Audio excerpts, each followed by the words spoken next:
Hey guys, Jason Balen at Hard Money Bankers and Ryan Fischer from CamaPlan. We are talking about self-directed retirement accounts. Super popular. I asked Ryan to come on and just go into a little bit of detail of how real estate investors can utilize their self-directed retirement accounts and obviously make more money by using them to buy real estate. So let's just jump in real quick, Ryan. Why don't you tell us just exactly what is a self-directed retirement account? Basically, a self-directed IRA lets you invest in anything that you want. The IRS never tells you what to invest in, only what you cannot invest in. But the majority of our clients are investing in real estate, lending money secured to real estate, private placements, which include private businesses. There's a lot of different options out there, but we're pretty real estate heavy with buy and hold and flips. So a self-directed IRA is a self-directed retirement account. Is that on a broad level? And there's a lot of different types of things, a self-directed IRA, self-directed 401k, or is it just everything's a self-directed IRA? Basically, self-directed is an adjective in front of an IRA, but you can use all types of accounts. They will be self-directed with us because you're going to be picking the investments, but you can use your traditional Roth, SEP, Simples, Roth IRAs, 401ks. You can have both a tax-deferred or a Roth 401k, and you can use all these types of accounts to purchase real estate or even partner them together. Got it. So let's say I have $100,000 in a self-directed. Actually, let's say I have $100,000 in a regular 401k account. Like, what do I do? Can I utilize that money to buy real estate, or do I have to kind of go through a company like yours that makes it self-directed?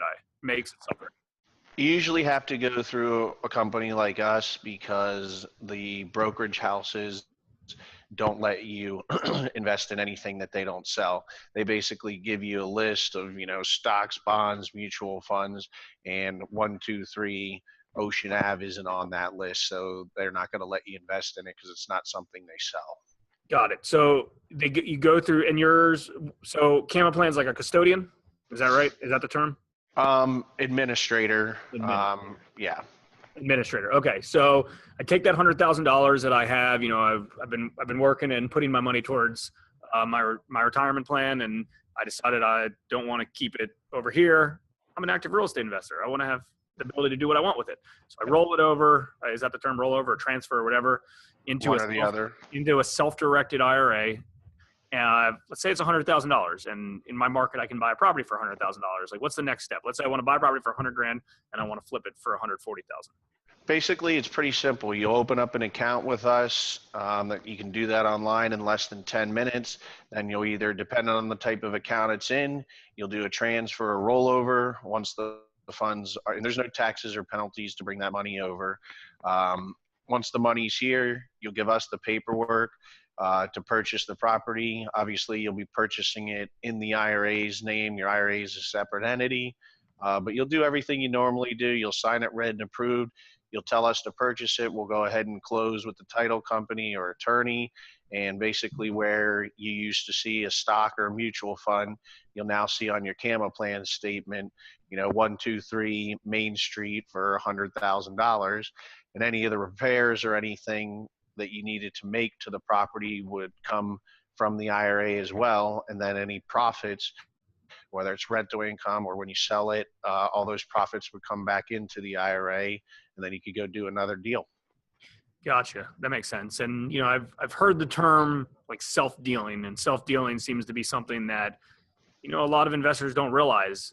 It's, so explain, I guess, self-dealing a little bit related to, if I have that property and it's $100,000, everything has to stay in that entity, in that self-directed IRA throughout the life of that transaction. I can't just, hey, a contractor needs $10,000.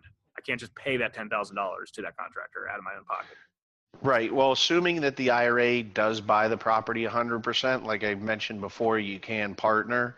But let's say it bought it 100%, then yes, the IRA is 100% responsible for any of those repairs that need to be made. You won't commingle your personal funds with that if the IRA owns it 100%. But let's say you did partner, and I'm just going to use 50-50. It doesn't need to be that way, but you could buy it in your IRA 50%, and Jason personally 50%. So everything would be split 50-50. You had to pay the contractor, your IRA pays 50%, you pay 50%. Any profits would also be split that way. Yeah, no, that seems to be a good option, I think, for a lot of people, because a lot of people may not have the full amount in their IRA, but they potentially have, they can, have it elsewhere.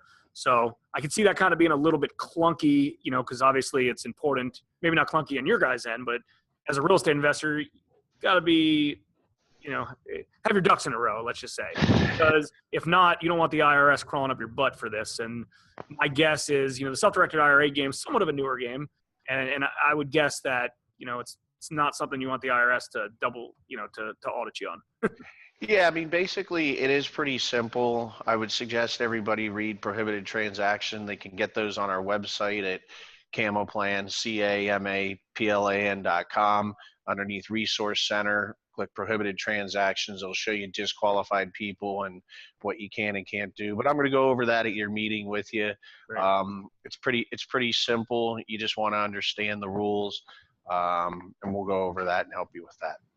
Yeah, all good stuff. And I would suggest, I guess, just like with anything, if you have a question related to a specific process, a specific transaction you're trying to do, it makes the most sense to reach out to someone like Ryan and be like, this is what I'm trying to do. I want to buy this property and I have enough funds, but I need more funds here. Or maybe I need a lender to put up some of the funds, because companies like ours, Hard Money Bankers, will do non-recourse loans and fund self-directed IRAs ourselves, loans against that. So I guess the game plan is why don't you give everybody your contact information, so if anyone has a question of a specific transaction, there's a ton of value in companies. Obviously, CamaPlan's, my guess, is probably not much different than a lot of other self-directed IRA companies, but something that you probably have a ton of value in is being creative to help people structure deals where another company may not know the best way to structure something.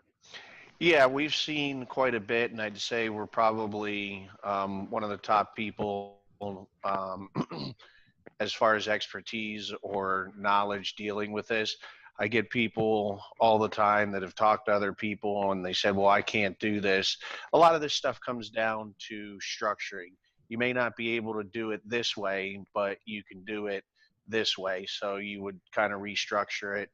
May not be what you had in mind, but a lot of the times we can,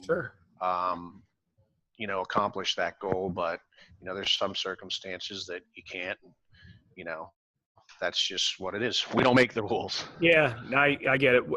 So what's the best way someone can get in contact with CamaPlan and you, Ryan? Our website is a great spot to get information at CamaPlan.com. You can reach me at 215-283-2868. And my email address is rfischer. It's going to be RFISCHER at CamaPlan.com. Awesome. Certainly appreciate it. All righty. Well, I appreciate you taking the time, and I'll see you next week. Absolutely. Thanks, Ryan. I think.